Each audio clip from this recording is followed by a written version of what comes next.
कोठा number 66, GB road, Delhi. ये सिर्फ एक पता नहीं है, बल्कि एक टूटे हुए वादे की निशानी है।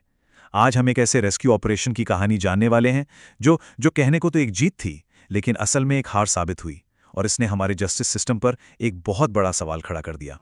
तो कहानी की शुरुआत होती है दिल्ली के बदनाम इलाके जीबी रोड से। वक्त है आधी रात, करीब 12:40 का। बस यहीं से, इसी जगह से घटनाओं का एक ऐसा सिलसिला शुरू होता है जो आने वाले कई सालों तक इंसाफ को चुनौती देने वाला था। अक्सर हम यही मानते हैं ना कि किसी को बचा लेना, रेस्क्यू कर लेना ही सबसे बड़ी जीत है।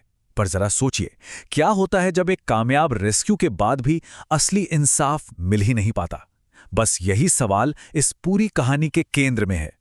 तो ये सब कुछ शुरू हुआ एक पुलिस रेड से, एक ऐसी कार्रवाई जो पहली नज़र में देखने पर कानून की एक बहुत बड़ी जीत लग रही थी।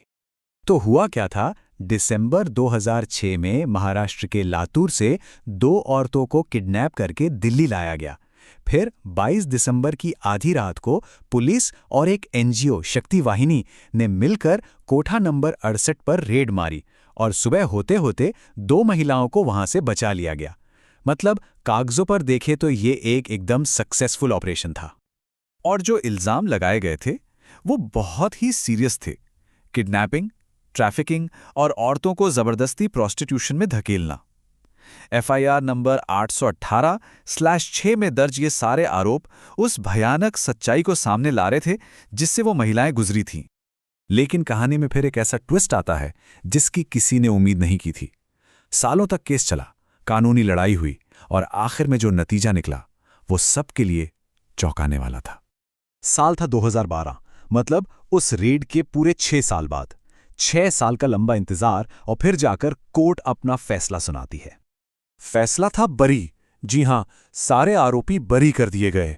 एक ऐसा फैसला जिसने उस पूरे रेस्क्यू ऑपरेशन और इंसाफ की उम्मीद पर एक बहुत बड़ा सवाल खड़ा कर दिया। तो सबसे बड़ा सवाल यही है कि आखिर ऐसा हुआ क्यों? एक कामयाब रेस्क्यू ऑपरेशन कोर्ट में जाकर ऐसे बिखर कैसे गया? चलिए इस कानूनी गुत्थी को सुलझाने की कोशिश करते हैं। देखिए, किसी भी क्रिमिनल केस में प्रोसिक्यूशन यानी सरकारी वकील को अपना case beyond a reasonable doubt, मतलब उचित संदेह से परे साबित करना होता है। इसका सीधा सा मतलब यह है कि सबूत इतने मजबूत होने चाहिए कि जज के मन में आरोपी के दोषी होने को लेकर कोई भी शक, जरा सा भी शक ना बचे। अगर हल्का सा भी डाउट होता है तो उसका फायदा हमेशा आरोपी को मिलता है। तो आखिर ये केस कमजोर पड़ा कहां? देखिए, प्रोसिक्यूशन को कुछ चीजें साबित करनी थी। पहली कि उस कोठे पर आरोपियों का कंट्रोल था, पर वो ये साफ नहीं कर पाए कि मालिक कौन था, किराएदार कौन। दूसरी बात, उन्हें ये साबित करना था कि आरोपियों को ट्रैफिकिंग के बारे में पता था, पर वो ये साबित नहीं कर पाए कि आरोपी सिर्फ जानते थे या इसमें सीधे तौर पर शामिल थे। और सबसे जरूरी, उन्हें ये साबित करना था कि ये सब कुछ जबरदस्ती हो रहा था। लेकिन जो सबूत पेश किए गए वो कोर्ट की नज़र में इतने पक्के नहीं थे कि उचित संदेह से परे माने जाएं, और इन्हीं सब कमियों ने एक एक करके पूरे केस की नींव को ही हिला दिया। तो जब कोई केस इस तरह से फेल हो जाता है तो असल दुनिया पर उसका क्या असर पड़ता है? इसका जवाब काफी दर्दनाक है। हुआ ये कि शोषण का वो जो चक्र था वो रुका नहीं, बल्कि उसी पते पर दोबारा शुरू हो गया। साल था 2017, पहले केस के फैसले के ठीक 5 साल बाद, और उसी जगह पर, उसी कोठा नंबर 68 पर एक बार फिर से छापा पड़ता है। इस बार वहां से एक नेपाली महिला को रेस्क्यू किया गया, और उसके शब्द वही दर्दनाक कहानी कह रहे थे। नौकरी का झूठा वादा और फिर देह व्यापार का वही पुराना चाल। पैटर्न बिल्कुल वही था, बस चेहरा नया था।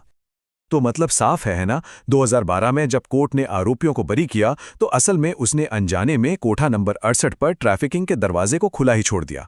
एक कानूनी नाकामी का सीधा नतीजा औरतों के लगातार शोषण के तौर पर सामने आया। तो ये पूरी कहानी हमें कई ऐसे सवालों के साथ छोड़ जाती है जिनका जवाब मिलना अभी बाकी है। और ये सवाल सिर्फ एक कोठे के बारे में नहीं है, बल्कि हमारे पूरे सिस्टम के बारे में है। सबसे पहला और सबसे सीधा सवाल, क्या कोठा नंबर 68 आज भी चल रहा है? क्या एक कानूनी नाकामी के बाद उस पते को ऐसे ही छोड़ दिया गया? और उन अनगिनत पीड़िताओं का क्या, जिनका तो कोई रिकॉर्ड ही नहीं है? सोचिए, इस एक पते ने न जाने और कितनी जिंदगियों को तबाह किया होगा। और आखिर में सबसे बड़ा सवाल, जब हमारा बनाया हुआ सिस्टम ही इंसाफ देने में फेल हो जाए तो फिर क्या होता है? उन विक्टिम्स का क्या होता है जिन्हें हम बचा तो लेते हैं पर उन्हें न्याय नहीं दिला पाते? ये एक ऐसा सवाल है जिसका जवाब किसी एक कोर्ट के पास नहीं है, बल्कि हम सबको, पूरे समाज को मिलकर खोजना होगा।